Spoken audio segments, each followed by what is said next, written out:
Yep, you're good. I guess try to go straight back. Oh yeah. I think we can go up now.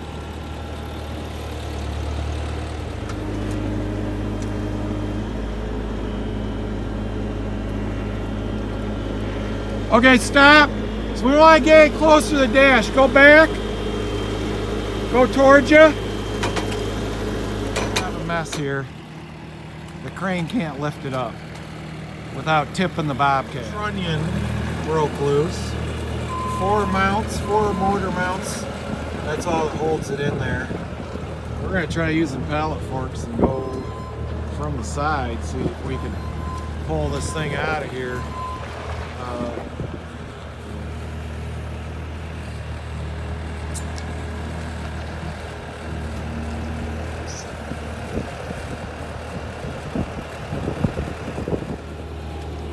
So those back engine mounts rub against the frame, and that's why you gotta stand this engine up to pull it out. It won't come straight up and out.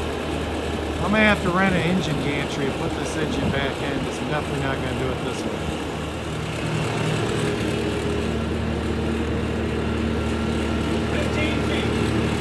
I think on that up, we'll go about